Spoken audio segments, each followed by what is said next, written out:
नमस्कार साथियों, कैसे हैं आप लोग। उम्मीद है आप स्वस्थ होंगे, व्यस्त होंगे और मस्त भी होंगे, लगे रहे होंगे अपने निरंतर प्रयास में। आज का हमारा टॉपिक है राष्ट्रपति।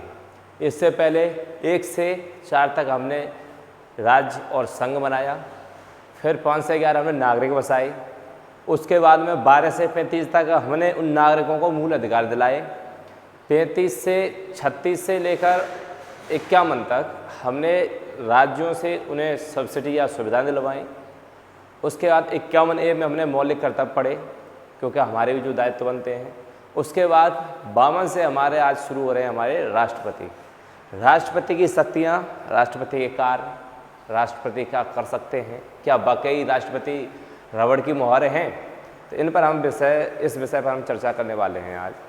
तो हम आज आर्टिकल 52 से 78 तक तो प्रॉपर राष्ट्रपति को पढ़ेंगे ही। उसके बाद उनकी जो शक्तियां हैं, जैसे 123 है, 356, 360 है, 352 है, 142 है, 100, तो इन सब पर हम नज़र रखे रहेंगे इसी टॉपिक में। तो ये क्लास लंबी तो नहीं होगी, मैं करीब इससे 4 पार्ट में बनाऊँगा। 4 डेज क्लास होगी। आज की क्लास, कल की, और कल के अगले दिन के अगले दिन भी क्लास होगी, जारी रहेगी हमारी। तो शुरू करें हम अपनी क्लास। तो भारत के राष्ट्रपति, एक भारत में राष्ट्रपति होगा, अनुच्छेद 52 में लिखा हुआ है। ये कैसे मालूम पड़ेगा भारत का राष्ट्रपति होगा, कहाँ लिखा हुआ है। ऐसे कोई वाद विवाद हो तो उसमें आर्टिकल बना दिए जाते हैं। तो आर्टिकल में स्पष्टीकरण दिया गया है कि आर्टिकल 52 में राष्ट्रपति का पद होगा, ये आपको करना ही होगा। हमारा राष्ट्रपति चयनित होता है, और जब आप इंग्लैंड या ऐसे देशों में जाओगे तो वहाँ पर राष्ट्रपति वंशानुगत होते हैं। राष्ट्रपति हमारे यहाँ पर एक ऐसा बुजुर्ग है जो जिम्मेदार है, उसके बिना पूछे कोई काम नहीं हो सकता, लेकिन हर समय माना उतना ही जाता है। जैसे कि अपने घर में बाबा, हमारे बाबा क्या होता है कि हमारे बाबा ने पूंजी इकट्ठी की, घर के बुजुर्ग हैं, घर के बड़े हैं, उनको पूछना जरूरी है। मानना ना मानना वो अलग विषय है, लेकिन आखिरकार अंतिम बात उनकी ही माननी है। जैसे हमारे घर के बाबा के पूछ कर ही हमारे घर के सारे कार्य किए जाएंगे, सिर्फ पूछ कर। हालांकि ये नहीं कि बाबा ही करेंगे, करने धरने वाले अलग होते हैं। तो पूछा जो जाता है वो राष्ट्रपति को होता है। चाहे विदेश की संधि हो, चाहे विदेश से आना जाना हो, वो राष्ट्रपति के बिना अथॉरिटी के कोई आ जा नहीं सकता है। प्रधानमंत्री सिर्फ कार्यकारी है, और जबकि प्रशासनिक की बात करें तो हमारे राष्ट्रपति हैं, यानी कि घर के बुजुर्ग बाबा। अच्छा, बाबा हमारे वंशानुगत रहते हैं, लेकिन ये जो है वो निर्वाचित हैं। ये 5 साल के बाबा हैं, तो हम इनके बारे में पढ़ेंगे। अनुच्छेद 52 कहता है हमारा कि भारत में एक राष्ट्रपति होगा, यानी उसके पद की बात करता है। राष्ट्रपति का पद आर्टिकल 52 में। वही अनुच्छेद 53 की हम बात करें तो वहाँ कार्यकारी शक्ति की बात की गई है। कार्यकारी शक्ति की बात की गई है, जैसे कि जिसमें आर्टिकल 53A कहता है कि संघ की कार्यकारी शक्ति राष्ट्रपति में निहित होगी। संघ की यानी कि केंद्र की जो शक्ति है वो राष्ट्रपति में निहित होगी, जो इसका प्रयोग सीधे अपने अधीनस्थ अधिकारियों के माध्यम से करेगा। अब ये अधीनस्थ अधिकारी कौन है, ये सवाल है। तो अधीनस्थ अधिकारी जैसे राज्यपाल, IAS ऑफिसर, जिसने यूपीएससी के अध्यक्ष हैं, या जिनकी वो नियुक्ति करते हैं। ये मान लो एक बाबा के 4-5 बेटे, नहीं 10, 15, 20 बेटे हैं, उनके फिर नाती हैं, नाती से फिर पंती हैं, एक पूरा कुटुंब है। तो यही देश है। इस कुटुंब में बाबा जो है वो हमारे राष्ट्रपति हैं। उनके जो कहते हैं ना, इनका अधीनस्थ जो अधिकारी हैं वो उनका परिवार है नीचे वाला, वो काम संभालेगा। अंतिम मोहर जो लगने वाली होगी वो बाबा की लगेगी, यानी कि मेरा मतलब है राष्ट्रपति। अनुच्छेद 53(2) यही कहता है। 53 का ही क्लॉज है, 53 के अंदर की बात पढ़ेंगे। 53 की मुख्य बात तो यह है, संघ की कार्यकारी शक्ति, मतलब केंद्र की जो भी शक्ति है वो राष्ट्रपति में होगी। यहाँ जब राज्यपाल की बात करेंगे तो यहाँ आ गया निहित, किस में होगा, अधीनस्थ अधिकारी, जैसे कि राज्यपाल। राज्य की शक्ति राज्यपाल, इनडायरेक्टली राष्ट्रपति। अनुच्छेद 53 सब क्लॉज 2, संघ के रक्षा बलों की सर्वोच्च कमान राष्ट्रपति में निहित होगी। संघ की जो रक्षा डिफेंस है, जैसे आर्मी, नेवी और भी हैं, इन सब की कमान किसके पास होगी, राष्ट्रपति जी में होगी। चाहे थल सेना हो, वायुसेना हो, चाहे तुम्हारी जल सेना हो, तीनों सेनाओं की कमान किस पर होगी, राष्ट्रपति पर होगी, यानी सुप्रीम होगा, सुप्रीम कमांडर राष्ट्रपति होगा। अच्छा, वहीं 53 की बाद हम 54 की बात करेंगे तो राष्ट्रपति का चुनाव एक इलेक्टोरल कॉलेज द्वारा किया जाएगा, जिसमें शामिल होंगे जैसे कि संसद के दोनों सदनों के सदस्य, जैसे राज्यसभा और लोकसभा। जैसे अभी हमारे 543 हैं, क्योंकि 2 तो एंग्लो इंडियन हटी गए, वो 543 और प्लस राज्यसभा के 200 जो मेंबर हैं, 230 इंक्लूड, वो दोनों के दोनों सदस्य होंगे। उसके बाद राज्य विधानमंडलों के निर्वाचित सदस्य, जो हाँ इसमें जो राज्यसभा के हैं उनमें से जो 12 राष्ट्रपति जो इन्हें नियुक्त करता है उनको छोड़कर बाद बाकी राज्यसभा के सारे होंगे। राज्य विधानमंडलों के निर्वाचित सदस्य, राज्य विधानमंडल जैसे कई राज्य हैं, उत्तर प्रदेश, मध्य प्रदेश, राजस्थान, गोवा, ये सारे जितने राज्य हैं उन राज्यों से सबके सब विधायक प्लस यहाँ पर विधान पार्षद हैं वो MLC, दोनों के दोनों वोट डालेंगे। यानी हमने सोचा राज्यसभा, लोकसभा और विधानसभा और विधान परिषद हैं, जिन राज्यों में विधान परिषद हैं वो। केंद्र शासित प्रदेश, राष्ट्रीय राजधानी क्षेत्र जैसे दिल्ली और पुडुचेरी में भी विधानसभाएं हैं, तो इनके भी इंक्लूड कर दिए जाएंगे, जो कि निर्वाचित सदस्य 70वें संविधान संशोधन के द्वारा इन्हें को जोड़ दिया गया था। इसमें 31 अक्टूबर 2019 को एक नवनिर्मित केंद्र शासित प्रदेश बना जम्मू और कश्मीर और लद्दाख, तो इनकी विधानसभा के निर्वाचित सदस्य भी इसमें शामिल होंगे। इन सब राज्यों में जो सदनों में मनोनीत सदस्य चुनाव प्रक्रिया में भाग नहीं ले सकते, जो मनोनीत किए जाते हैं राज्यपाल के द्वारा या फिर राष्ट्रपति के द्वारा राज्यसभा में, वो इसमें भाग नहीं ले सकेंगे। ये रहा आर्टिकल 54। 55 की बात करें, 54 से ऐसे याद करेंगे तो 52 तो है ही, जिनमें 52 विधाएँ हों वो राष्ट्रपति, 53 यानी तुरफन्ना चलाएं यानी शक्तियाँ, और 54 से चुनाव, और चुनाव के बाद में आता है 55 राष्ट्रपति के चुनाव की प्रक्रिया। अच्छा, ये चुनाव होना कैसे है इसके बारे में बताता है आर्टिकल 55। इसके प्रकार क्या रहेंगे? अप्रत्यक्ष निर्वाचन प्रणाली, पहली बात। दूसरा, अनुपातिक प्रतिनिधित्व प्रणाली के अनुसार एकल संक्रमणी मत द्वारा प्रणाली द्वारा ये तय किया जाएगा कि राष्ट्रपति किस प्रकार की प्रक्रिया होगी चुनाव में, कैसे चुना जाएगा। तो अप्रत्यक्ष निर्वाचन प्रणाली, अप्रत्यक्ष का मतलब यहाँ पर ये होता है, जैसे प्रत्यक्ष जैसे हमने MLA को वोट दिए, हमने लोकसभा के सांसद को वोट दिए, हमने दिए, वो प्रत्यक्ष रूप से दिए, तब हमारा प्रधानमंत्री बनता है और इधर मुख्यमंत्री बनता है, ठीक है।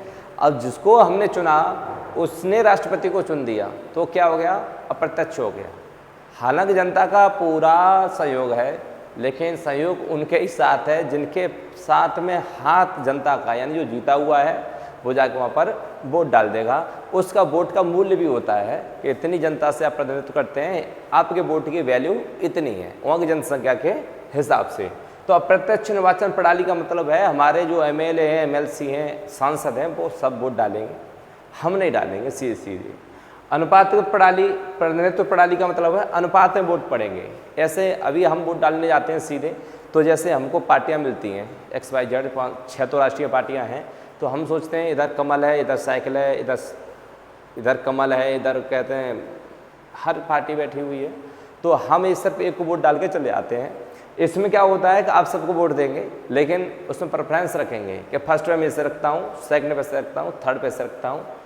जिसके फर्स्ट वाले वोट ज़्यादा निकल आएंगे, जिस राष्ट्रपति चुनाव में जो खड़ा हुआ है उसके ज़्यादा निकल आएंगे, वो आदमी जीत जाएगा।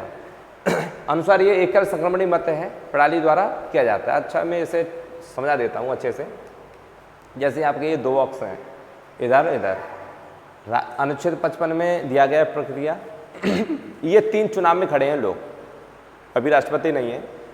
पहले वाले को मैंने वोट दिया, पहले वाले खाने में कोई आदमी आता है वोट देने, तो इसे 1 नंबर देता है, 1 नंबर दे दिया। बाद बाकी B वाले को मैंने 3 नंबर दिया, इसे 2 नंबर दिया, मैंने नंबर डाल दिए।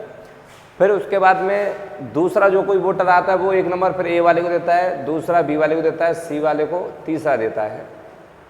तीसरा आदमी आता है वो दूसरा देता है पहले वाले को, दूसरे वाले को पहला देता है, और तीसरे वाले को तीसरा देता है। ऐसे जब चौथा वोटर आता है वो इसे पहला देता है, इसे तीसरा देता है और इसे दूसरा प्रिपेयर करता है। अब इसमें ये देखा जाएगा 1 नंबर वोट सबको किसको ज़्यादा मिले हैं, तो इसमें 1, 2, 3 नंबर इसको मिले हैं, और B वाले को नंबर मिला है 1 और इसको मिला है कुछ भी नहीं। तो इसमें जो जीता है वो कौन सा होगा? A वाला होगा, क्योंकि लोगों ने पहली पसंद बॉसिंग पाउडर निर्मा मतलब A वाले को वोट दिया है सबसे ज़्यादा। इसमें अब चेक कर लें दोबारा वोटिंग में, जैसे एक नंबर और 2 नंबर इसमें ज़्यादा है, इसमें 1 नंबर ज़्यादा है और 2, 3 इसमें ज़्यादा है, तो मतलब 1 नंबर इसमें भी बराबर पड़े, दूसरे वाले को भी बराबर पड़े, तो इसमें क्या होगा, इलेक्शन बराबर हो गया, पहला दूसरा बराबर बैठे हैं, तो इसमें होगा फिर से इलेक्शन, री इलेक्शन होगा, ताकि फिर से चुनाव प्रक्रिया की जाए। ठीक है, तो ये है एकल संक्रमणी मत पद्धति। अब बात करें चुनाव में अपनाए जाने वाले सिद्धांत क्या हैं, हम एक एक पहलू पर बात करेंगे। हम बात इसलिए पहले पर एक एक बात करेंगे क्योंकि हमारी पहली जड़ क्या है, राष्ट्रपति। भारत का पहला प्रथम नागरिक भी राष्ट्रपति को माना जाता है, जिसके कहने से कानून बदल जाता है, कलम से सजाएं माफ़ हो जाती है। हम उस व्यक्ति की चर्चा कर रहे हैं, उस पद की चर्चा कर रहे हैं। तो चुनाव में अपनाए जाने वाले सिद्धांत, अब इसमें है समरूपता का सिद्धांत, यानी राज्यों के प्रतिनिधित्व की माप में एक रूपता अपनाई जाती है। इसमें मुख्य प्रक्रिया क्या है कि राज्य की विधानसभा के एक सदस्य के वोट का मूल्य होता है राज्य की वहाँ की कुल जनसंख्या टोटल बट्टे राज्य विधानसभा के निर्वाचित सदस्यों की कुल संख्या इंटू 1000। इसका ये फॉर्मूला होता है ये तो हो गया मुख्य प्रक्रिया समरूपता। दूसरा होता है समतुल्यता का सिद्धांत। अब जैसे इसमें होता है राज्य के सदस्यों के वोटों के मूल्य की संख्या का मूल्य ऐसे नहीं, राज्य की कुल जनसंख्या, जैसे राज्य में संख्या 22 करोड़ है, बट वहाँ के निर्वाचित संख्या जैसे मान लो 403 है, यूपी की ले लो 403 है, इंटू पर 1000। अब इसमें काट पीट कर लो, जो भी वोट इकाई निकलेगी वो वहाँ की वैल्यू होगी, उस राज्य के विधानसभा के वैल्यू। अब बात है समतुल्यता का सिद्धांत। इसके अनुसार सभी राज्यों के विधायकों में मतों के कुल योग और संसद के दोनों सदनों के निर्वाचित सदस्यों के मतों के कुल योग में समतुल्यता होती है, मतलब दोनों को फिर से बराबर किया जाता है, तब जाके एक वोट पड़ता है। अब बात करें वोट निकालने की प्रक्रिया।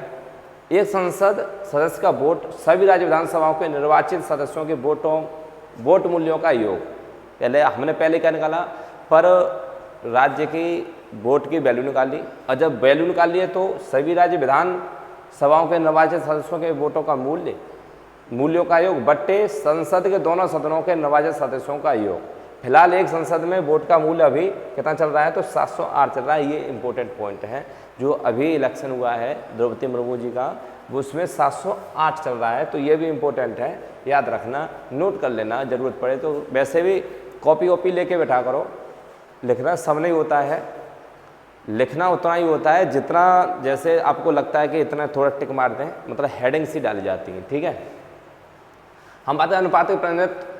ओहो गिर गया, इधर आ, कुर्सी नहीं। हाँ, अनुपातिक प्रतिनिधित्व द्वारा एकल हस्तांतरण सिद्धांत, यानी कि अब कोटा क्या होता है, वैध मत क्या होते हैं, अवैध मत क्या होते हैं, उनकी बात कर ले। तो अनुपातिक प्रतिनिधित्व का अर्थ है कि निर्वाचित उम्मीदवार जनसंख्या के अनुपात में लोगों की उपस्थिति है, जैसे कि कोटा का कुल वैध वोट पड़े मान लो, और बट्टे 2 + 1, ये सूत्र होता है। कुल वैध वोट, जो भी वोट पड़े, जैसे मान लो अभी टोटल वोट में तो मान लो अभी 700 वोट, मान लो 700 वोट पड़े, 700 वोट अपॉन 2 + 1, ये भिन्न बन गई, काट पीट कर लो, तो इसका निकल आता है कोटा का वोट। इस चुनाव में विधानसभा के सदस्य अपनी राजधानी में और संसद दिल्ली में मतदान करते हैं, और संसद राज्य की राजधानी में मतदान कर सकते हैं, लेकिन उन्हें 10 दिन पहले चुनाव आयोग को सूचित करना होगा, यानी संसद राज्य की राजधानी में मतदान कर सकते हैं। मतलब ये है, अब ये हर सांसद दिल्ली थोड़ी नहीं जाएगा वोट डालने, दिल्ली का तो दिल्ली में वोट डाल देगा, है ना, बगल वाले पहुंच जाएंगे कुछ लोग, लेकिन हर राज्य का आदमी इस तमिलनाडु से कैसे आएंगे, केरल से कैसे आएंगे, इधर आसाम से कैसे आएंगे, दिल्ली बहुत दूर पड़ती है, दिल्ली दूर है। अच्छा, वहाँ के लोग अपनी राजधानी वोट डाल सकते हैं, जैसे उत्तर प्रदेश के लखनऊ में डाल सकते हैं, तमिलनाडु के चेन्नई में डाल सकते हैं, और केरल के तिरुवनंतपुरम में डाल सकते हैं, आसाम के दिसपुर में डाल सकते हैं। ये लोग अपनी अपनी राजधानियों में वोट डाल सकते हैं, लेकिन सूचित करना पड़ेगा चुनाव आयोग को 10 दिन पहले कि हम आने में असमर्थ हैं, हम अपनी राजधानी में वोट डालेंगे, वहाँ से हमारे बैलेट पेपर ले जाना।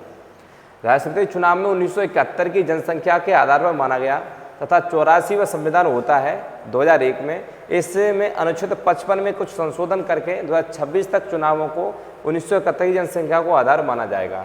मतलब जो 26 तक जो अब आगे जो 26 इलेक्शन होगा तब तक जो 1971 के बाद जो जनसंख्या उसके हिसाब से वोट वैल्यू चलेगी। जो संविधान संशोधन हुआ था वो हुआ था 84वां, जिसमें 95 में हुआ, तो उसी हिसाब से मैंने वोट वैल्यू बताई आपकी 708 है। अब जनसंख्या बहुत हो गई, लेकिन जो एमएलए हैं तो वो तो नहीं ज़्यादा बढ़े, उस हिसाब से वोट अभी वही वाला चल रहा है 1971 वाला। ठीक है, ये भी याद रखना। राष्ट्रपति पद पर रिक्तियाँ, ये भी समझने की बातें हैं। ये पद पर रिक्तियाँ यानी आर्टिकल 56, जैसे हमने 52 में पद पढ़ा, 53 में उसकी शक्तियाँ पढ़ी, 54 में चुनाव, 55 चुनाव की प्रक्रिया और 56 में पद की रिक्तियाँ हो जाए तब क्या करोगे। भाई देव वालों, द्रौपदी मुर्मू जी हमारी माननीय बुजुर्ग हैं और जो राष्ट्रपति के पद पर पहुंचता है वो बुजुर्ग ही होता है। अब सोचने वाली बात है, 35 साल उम्र होती है तो 36 साल का कोई क्यों नहीं बनता राष्ट्रपति, ये भी बड़ी बात है। राष्ट्रपति एक ऐसी जिम्मेदारी है जो कि चाहे तो विश्व करा दे। अभी हो भी रहे हैं, मान लो इजराइल, ईरान या यूक्रेन और ये रसिया लड़ रहे हैं, क्योंकि इनमें ये ऐसा लगता है ये युवा है। यूक्रेन का जो राष्ट्रपति हैं वो युवा है अपने आप में, तो युवा आदमी इतनी जल्दी फैसले ले लेगा, हाँ का त्रायबान तुरंत ही ऐसे है ना, तुरंत फास्ट रिएक्ट, क्यों कमांडर होता है, सुप्रीम होता है, तुरंत आदेश दे देगा मिसाल दाग दो। इससे थोड़ा बुजुर्ग होगा, समाज को दिक्कत आया होगा, मजा हुआ जो व्यक्ति होगा तो इतनी जल्दी फैसले नहीं लेगा, पेशेंस। इसलिए बुजुर्ग भी ठीक ही हैं। मैंने पहले कहा बाबा अपने काम से काम रखेंगे, अपने हिसाब से काम करेंगे, तो उस हिसाब से जो यहाँ पर इस कुर्सी पर जो बैठते हैं वो इस हिसाब से बैठे होने चाहिए, जो बुजुर्ग हों, जो समाज को दिक्कत आए हों, उनकी समाज की समस्त जानकारी हो, उसके बाद में विदेशी रिलेशन की जानकारी हो, तब तक आदमी परिपक्व हो जाता है 55-60 साल की उम्र में। द्रौपदी मुर्मू जी अभी हैं तो ऐसे मान लो कोई बुजुर्ग हैं, बुजुर्ग अभी वहाँ से मान लो अचानक मृत्यु होने पर या उपराष्ट्रपति को समुचित इस्तीफा के माध्यम से या महाभियोग प्रक्रिया द्वारा हटाया जाता है अगर, तो उनके लिए पुनः चुनाव की प्रक्रिया 57 में की गई है। पुनः चुनाव, क्योंकि अचानक से कोई जाता है तो 6 महीने के अंदर अंदर उनको चुनाव करना होगा। तो 57 में कहता है पुनः चुनाव, भारत के राष्ट्रपति के पद पर असील व्यक्ति दूसरे कार्यकाल के लिए भी चुनाव में उम्मीदवार बन सकता है, क्योंकि अचानक मृत्यु हो गई है इसलिए। ठीक है, अच्छा, उसके बाद राष्ट्रपति की योग्यताएं कौन होनी चाहिए, क्या होनी चाहिए। मैंने पहले कहा 52, 53, 54 चुनाव, 55 उसकी पद और 56 में उसकी रिक्त पद और 57 में उसके पुनः चुनाव। और यहीं पर आता है आपकी राष्ट्रपति पद की योग्यताएं क्या होनी चाहिए, अनुच्छेद 58, यानी राष्ट्रपति पद के लिए योग्यताएं क्या क्या होनी चाहिए। अब सुनिए क्या क्या होनी चाहिए। भारत का नागरिक हो, स्वाभाविक सी बात है, भारत का ही आदमी होगा तभी तो इलेक्शन में आने चाहिए। 35 वर्ष की आयु पूरी कर चुका हो, लेकिन हालांकि मैंने बता दिया 35 साल का, 36-40 साल का कोई नहीं बन सकता, क्योंकि उसका बैकग्राउंड एक साफ़ सुथरा, उसके बाद में वो लगना चाहिए कि हाँ वास्तव में बाबा बनने लायक हैं, बुजुर्ग हैं हमारे परिवार के। तो 35 वर्ष की आयु पूरी कर चुका हो, लोकसभा के सदस्य के रूप में चुने जाने के योग्य होना चाहिए, यानी कि वो एलिजिबल होना चाहिए, जैसे लोकसभा का सदस्य के लिए जो वो अर्हताएँ होती है वो पूरी कर चुका हो। किसी भी लाभ के पद पर न हो, जैसे कि वो जब राष्ट्रपति का इलेक्शन पर जब फॉर्म अप्लाई किया है तो उस समय नहीं IAS होना चाहिए, नहीं कोई मजिस्ट्रेट या कोई नहीं सेक्रेटरी, और ना ही विदेश सचिव होना चाहिए। मतलब क्या है, राजनेता हो सकता है लेकिन फिर भी इस्तीफा देना होगा, उस टाइम पे इस्तीफा देना होगा, क्योंकि वो इलेक्शन में जा रहे हैं। उस समय राव के पद पर नहीं होना चाहिए।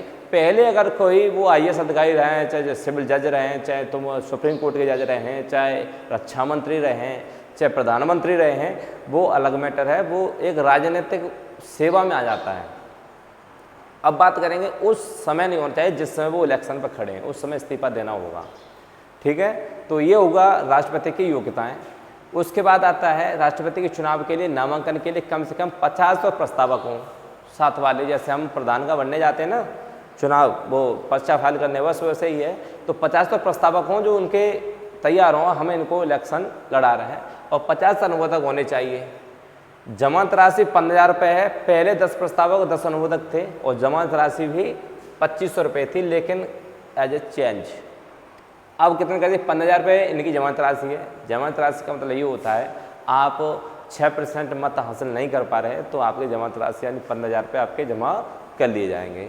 लेकिन सोचने वाली बात यह है कि इतने बड़े इलेक्शन में सिर्फ 15,000 रुपये जमानत राशि, तो जब मैंने पहले ही कह दिया जब ईमानदार आदमी वहाँ जाता है, जो वहाँ क्या मालूम कौन इलेक्शन खड़ा हो रहा है, हो सकता है 15,000 की व्यवस्था हो, तो उस हिसाब से सरकारी जो चालान या वो होते हैं तो बहुत सस्ते होते हैं। उस हिसाब से राष्ट्रपति चुनाव के लिए 50 प्रस्तावक पहले 10 थे, अब 50 हैं। 50 अनुमोदक पहले 10 थे, अब 50 हैं। पहले 2500 रुपये थी, अब 15,000 रुपये है। यदि उम्मीदवार को कुल वेतन मतलब 1/6 भाग नहीं मिलता है तो जमानत राशि ले जाएगा चुनाव आयोग। 1997 में राष्ट्रपति और उपराष्ट्रपति के चुनाव अधिनियम 1952 में संशोधन करके प्रस्तावकों अनुमोदकों की संख्या तथा जमानत राशि में वृद्धि की गई थी पहली बार। तब से 97 से ही ये 97 से ही ये हमारा 15,000 रुपये चल रहा है अनुमोदक और ये दोनों। वहीं पर राष्ट्रपति अनुमोदक हो गया। उसके बाद यहाँ पर बात करें राष्ट्रपति कार्यालय के कार्यकाल की शर्तें। राष्ट्रपति किन शर्तों पर खरा उतरेगा। 58 में हमने पढ़ा, 59 में हम पढ़ेंगे राष्ट्रपति पद की शर्तें। अब इस प्रकार होगी कि राष्ट्रपति संसद के किसी भी सदन या किसी राज्य विधानमंडल के किसी भी, मैंने कहा राष्ट्रपति संसद के किसी भी का मतलब है राज्यसभा और लोकसभा दोनों में, राज्य के विधानमंडल के किसी भी सदन का सदस्य नहीं होगा। मतलब चाहे MLC यानी विधान परिषद हो चाहे विधानमंडल हो, किसी का भी सदस्य नहीं होगा, वो राष्ट्रपति हो गया है फिलहाल। जब बन चुके हैं उसके बाद शर्तें, राष्ट्रपति लाभ का कोई अन्य पद धारण नहीं करेगा जब तक वो प्रेसिडेंट के पावर पर है तब तक। ऐसे नहीं राष्ट्रपति भी बन गए लोग किसी राज्य के राज्यपाल भी बन जाए और ऊपर से कोई सेक्रेटरी बन जाए, मतलब अलग अलग तनख्वाहों में नहीं कर सकता काम। राष्ट्रपति के अनुलाभ और भत्ते उनके कार्यकाल के दौरान कम नहीं किए जाएंगे। जब उनको जितनी सैलरी का वादा किया गया है उन पर ही अडिग रहेंगे पूरे 5 साल, तब तक कुछ नहीं होगा संशोधन। राष्ट्रपति ऐसे आधिकारिक आवासों के उपयोग के लिए किराए में भुगतान के बिना हकदार होंगे, मतलब उन्हें एक आवास मिलेगा। दुनिया में या नहीं भारत में सबसे बड़ा किसी का घर है तो वो राष्ट्रपति जी का ही है, उनको एक घर अलाउ किया जाएगा, जैसा कि संसद द्वारा कानून द्वारा निर्धारित किया जा सकता है, जैसा कि दूसरी अनुसूची में निर्दिष्ट किया गया है। ठीक है, तो उस हिसाब से इनको आवास अलाउड किया जाएगा। आवास तो आपने सबने देखा होगा, दिल्ली का राष्ट्रपति भवन। वहीं पर बात करें शपथ की, तो राष्ट्रपति 60 से शपथ, मैं अभी रिवीजन करा दूंगा, 60 से शपथ यानी कि 60 के अनुसार राष्ट्रपति को अपने पद पर प्रवेश करने से पहले सर्वोच्च न्यायालय के सर्वोच्च जज यानी CJI chief justice of India, मुख्य न्यायाधीश उनकी अनुपस्थिति में उनकी उपस्थिति में ये शपथ लेंगे। मुख्य न्यायालय न्यायाधीश या उसकी अनुपस्थिति में सर्वोच्च न्यायालय के वरिष्ठतम न्यायाधीश के समक्ष शपथ लेनी होगी। मतलब ये है, कहाँ जा रहे हो, उधर लौट गया हो। मेरा मतलब ये है कि जब सुप्रीम नहीं है, मतलब सुप्रीम कोर्ट का CJI नहीं है, तो वहाँ का वरिष्ठ जो न्यायाधीश होगा उसके समक्ष क्या लेनी होगी, शपथ लेनी होगी। क्योंकि सुप्रीम का भी सुप्रीम जो है मतलब CJI है, उसका भी चयन राष्ट्रपति करते हैं। अगर उस समय पर वो नहीं है, अकस्मात कोई भी हट जाते हैं, तो उसके लिए प्रावधान कर दिया गया है, वहाँ का जो हेड होगा मतलब मुख्य होगा, मुख्य के बाद जो वरिष्ठ होगा उससे शपथ दिलाई जाएगी। राष्ट्रपति की शपथ का प्रारूप अनुच्छेद 60 में ही दिया गया है, अनुसूची 3 में नहीं दिया गया। हालांकि अनुसूची 3 में हम शपथ पढ़ते हैं, लेकिन शपथ राष्ट्रपति की उसमें नहीं है, क्योंकि राष्ट्रपति सबको शपथ दिलाते हैं, इसलिए राष्ट्रपति की शपथ 60 में स्पेशल दी गई है। ठीक है, अब 61 की बात करें, हम आर्टिकल 62 तक ही पढ़ेंगे आज, कल अगला चलेगा। 61 में राष्ट्रपति पर महाभियोग लगाया जा सकता है या नहीं, तो लगाया जा सकता है। इसकी शर्तें ऐसी हैं कि आज तक किसी भी राष्ट्रपति पर हमारे यहाँ भारत में महाभियोग की प्रक्रिया नहीं चली।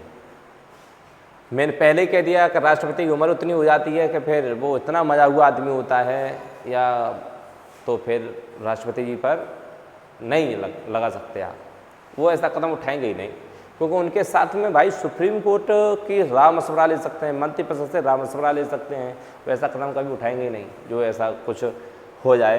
अनुच्छेद 61 कहता है कि राष्ट्रपति को पद से हटाने की प्रक्रिया राष्ट्रपति के विरुद्ध महाभियोग की प्रक्रिया केवल संविधान के उल्लंघन के आधार पर ही चलाई जा सकती है, अगर संविधान में फेरबदल कर रहे हैं तो।